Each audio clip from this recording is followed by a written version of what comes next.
Opa aí pessoal, tudo certo? Sexta de 3 no ar para análise, palpites e prognóstico. Os jogos teremos hoje no dia 21 de janeiro de 2025, rodadinha mais curta hoje com 5 jogos, então já vamos caprichando no like para ajudar o nosso projeto a seguir acontecendo, a gente trazer cada vez mais vídeos para vocês, meta de 150 likes no vídeo de hoje, bora para as nossas análises, sempre se baseando em números e estatísticas, é assim que a gente é lucrativo no médio e longo prazo com a NBA. Ontem, mais uma vez, 100% de greens lá nas nossas chips exclusivas do grupo VIP. E antes de a gente começar aqui o nosso vídeo, a gente faz o convite para vocês participarem também pelo menor preço do mercado. Apenas R$30 você vai ter acesso ao nosso grupo com tips diárias e também aos nossos conteúdos exclusivos, guias, e-books, favoritos da noite, melhores zebras, melhores jogos over, melhores jogos under. Tem muita coisa que você só encontra lá, mas bora começar aqui o nosso vídeo.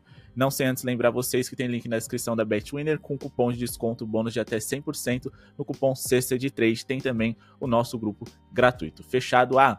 E o grupo VIP está com vagas limitadas e apenas R$30 para você conhecer nesse primeiro mês. Aproveite essa belíssima oportunidade e já garanta todo esse conteúdo que eu citei para vocês e muito mais. Fechado? Começando aqui com Brooklyn Nets e New York Knicks. Aqui eu gosto do handicap positivo bem esticado dos Nets para fazer algumas duplas, mas eu gostaria que o Ben Simmons e o D'Angelo Russell estivessem em quadra, até porque o New York Knicks jogaram ontem, eles devem estar cansados, foi um jogo bem complicado diante do Atlanta Hawks e acredito que eles poderiam cobrir um handicap positivo bem esticado caso você tenha interesse em duplar isso aqui, mais 19,5 pontos. O Nets é muito bom em cobrir handicaps, mesmo tendo um time ali mediano para ruim, eles sempre foram bem competitivos, mas sem o Ben Simmons e sem o D'Angelo Russell fica um pouquinho mais complicado. Caso eles estejam de fora, né, porque a gente tem eles como dúvida, esse handicap positivo perde valor, mas de toda forma, o meu objetivo aqui é trabalhar com a pontuação de um jogador. Karl Anthony Towns está com a linha muito interessante, 22,5 pontos. Infelizmente, se a gente for baixar aqui em marcos para 20 pontos, a linha cai bastante, tá? A odd cai bastante, mas a gente vai tentar pegar esses 20 pontos no ao vivo, pagando em torno de 50. Acredito que a gente tenha boas possibilidades.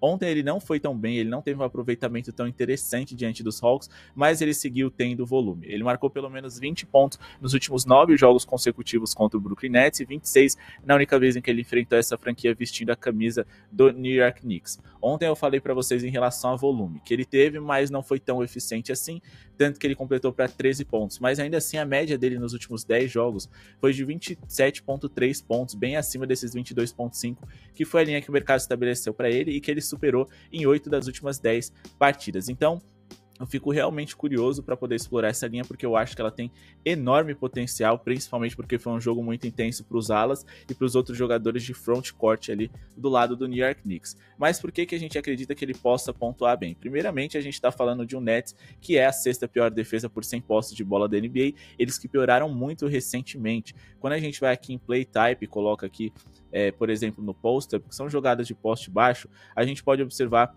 que o Karl Anthony Towns ele pode se destacar aqui, porque a gente está falando de Brooklyn Nets, que é o time mais vazado em jogadas desse tipo em toda a NBA, em relação a aproveitamento na hora de defender esse tipo de arremesso, que são típicos ali de pivôs. O Brooklyn Nets é o terceiro pior aproveitamento em toda a liga. Então, se o New York Knicks cansados quer encontrar o caminho mais fácil para vencer a partida, vai ser explorando o Karl Anthony Towns embaixo desse garrafão, beleza? Se vocês quiserem ir no acima de 22,5 pontos, faz sentido, mas eu tenho certeza que dá para pegar essa linha de 20 no ao vivo, pagando um pouquinho melhor, porém, vale a pena se arriscar no pré-jogo também, porque eu acho que é uma linha baixa ao mesmo tempo. Se ele começar ali o primeiro quarto de forma intensa, aí a gente não vai conseguir pegar essa linha de 20 nem a pau, beleza? Vamos falar aqui de Miami Heat e de Portland Trail Blazers. Para essa partida aqui, eu vou buscar uma duplinha, tá? Eu espero que o Miami Heat faça uma boa pontuação e a gente também conta aqui com uma atuação minimamente interessante da equipe do Denver Nuggets, tá? Então vamos aqui na linha de pontuação do Denver, vamos colocar aqui acima de 112,5 pontos, buscando a odd ali sempre em torno de 1,20 para poder fazer uma duplinha e fechar a odd em torno de 1,50. Lembrando que odds superiores estão todas lá no nosso grupo VIP.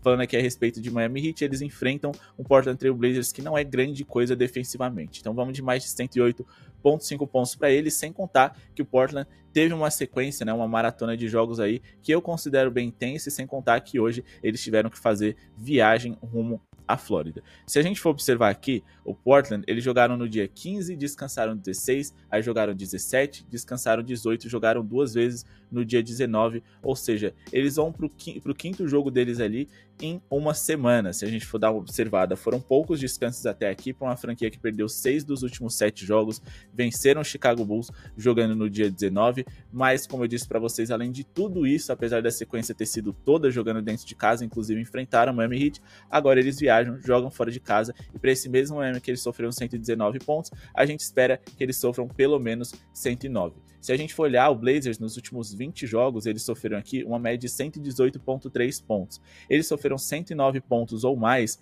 em 5 dos últimos 6 jogos que enfrentaram, seja lá qual for o seu adversário, mesmo com a grande maioria desses jogos sendo dentro de casa.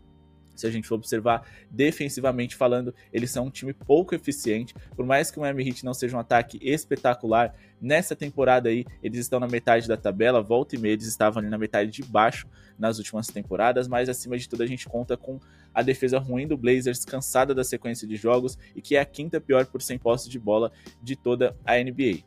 Beleza?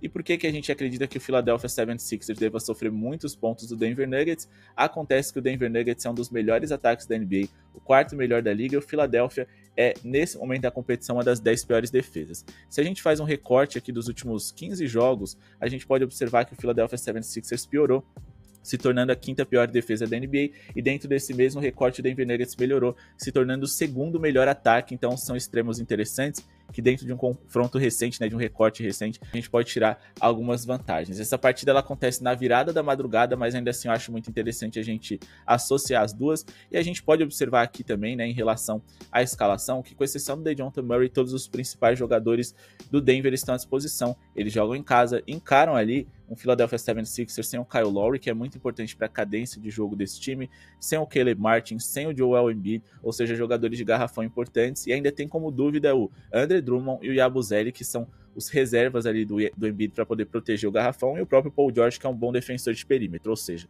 eles estão com um time muito desfalcado, um garrafão desprotegido, onde o Jokic pode conseguir pontos fáceis, e mais do que isso, mesmo que o Andre Drummond jogue, a gente está falando de um pivô muito antiquado para defender um dos principais jogadores da liga, e um pivô extremamente moderno igual o Jokic, que trabalha por fora, vai atrair esse Andre Drummond ali para o perímetro e consequentemente vai puxar ele, né, abrindo espaço para o garrafão para seus companheiros infiltrarem. Outra coisa, se o Andre Drummond jogar e ele tiver uma minutagem alta, pode ter certeza que o Jokic vai arremessar bastante de 3, ele vem com um arremesso aí muito bom no território triplo nessa temporada, uma eficiência absurda, se eu não me engano é a melhor eficiência ou média de pontos de bola de 3 da sua carreira, e como o Andre Drummond é um pivô pesado, com dificuldade de fazer deslocamentos laterais, certamente ele vai explorar bastante o perímetro para atrair o principal protetor de aro rival e, consequentemente, vai ter muito espaço aqui para o Denver produzir e pontuar muito bem jogando dentro de casa. Beleza? Eu acredito nesse over, acho que é uma boa possibilidade, mas é uma linha que dá para pegar no ao vivo pagando um pouquinho melhor, até porque o 76ers é um time que joga no ritmo lento, eles não aceleram tanto assim, então o Denver vai ter que ser muito eficiente acima de tudo, mais do que necessariamente ser um time ali que vai pontuar por conta do volume, apesar deles serem o quinto time mais rápido da NBA. Beleza? Agora vamos dar uma voltada aqui rapidinho, porque a gente ainda quer falar a respeito de Orlando Magic e Toronto Raptors. O Orlando Magic vem com umas linhas muito baixas aí para poder produzir uma pontuação contra uma defesa muito frágil. É verdade que o Toronto joga dentro de casa e que o Orlando Magic é um time que pontua em baixíssimo nível, mas à medida em que eles vão recuperando seus principais jogadores, eu acredito que exista potencial em um over na sua pontuação. Vamos aqui de mais de 100,5 pontos, linha baixa para NBA moderna, tá? E a gente vai duplar com o jogo que acontece na virada da madrugada também. Washington Wizards enfrenta os Lakers jogando como visitante, mas acima de tudo a gente tem aqui como principal jogador para pontuar bem nessa partida, Anthony Davis. Vamos de mais de 21,5 pontos dele, justificando a primeira boa pontuação, ou possível boa pontuação do Magic. Como eu disse, é uma linha baixa para a NBA moderna. O Toronto Raptors sofreu 120,8 pontos de média para os seus adversários, e eles sofreram mais de 100,5 pontos em 19 dos últimos 20 jogos que fizeram, que é simplesmente assim um número absurdo.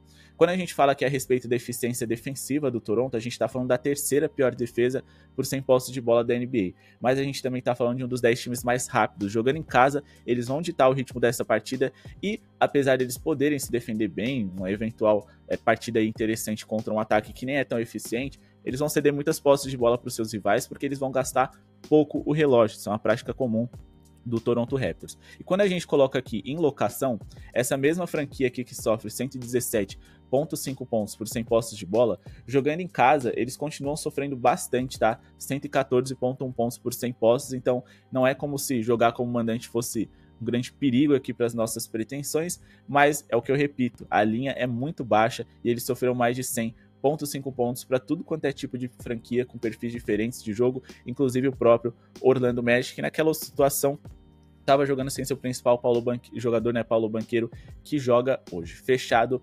Já do outro lado, a gente tem o Anthony Davis, que enfrenta também uma defesa terrível.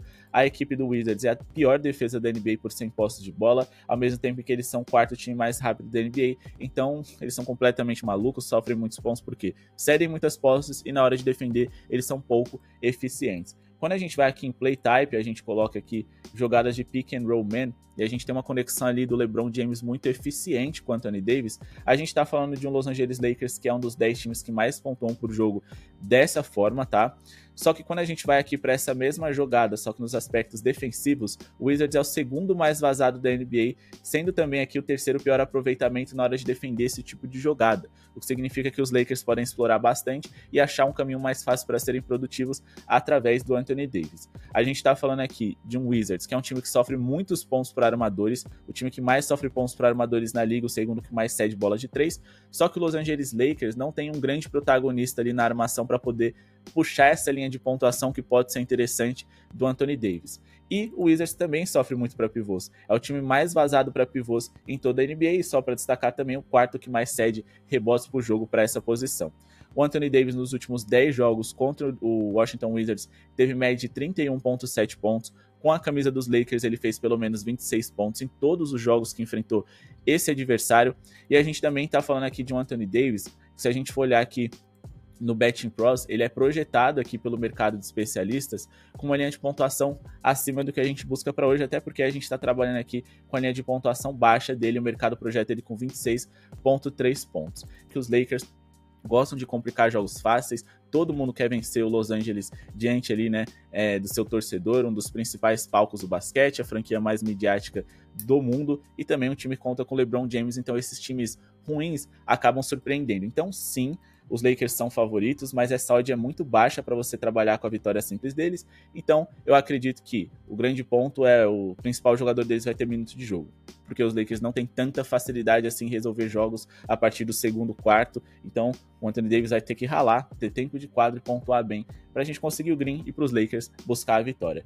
Então a gente vai aqui na pontuação do Karl Anthony Towns, duplinha na pontuação do Heat com a pontuação ali da equipe do Denver Nuggets, vamos também na duplinha ali da pontuação do Magic com a pontuação mínima do Anthony Davis. Se você quiser aumentar essas linhas, trabalhar com linhas menores, mais seguras para vocês, fiquem à vontade. Se quiserem misturar essas duplinhas que eu indiquei, sei lá, gosto da pontuação do Magic, mas não gosto da pontuação do Anthony Davis, eu vou duplar a pontuação do Magic com a pontuação do Heat. Fiquem à vontade, isso aqui são só exemplos, e comentem se vocês concordam ou discordam das nossas opiniões, mesmo que a gente fale besteira aqui diariamente, é sempre importante ter uma segunda opinião, e vocês acompanharam o nosso canal por isso. Ative o sininho de notificações, lembrando, é para maiores de 18 anos. E por fim, se você não vive disso, coloque em valores baixos, coisas do tipo, sempre sem comprometer a sua renda, né, mensal, seu dinheiro mais importante ali do mês que não pode faltar. Ou então, aproveitem um bônus da BetWinner, o link vai estar na descrição para vocês colocarem um pouco mais de emoção, não só em basquete, mas em todos os esportes de vocês aí, dia após dia. Muito obrigado pela sua audiência e falou!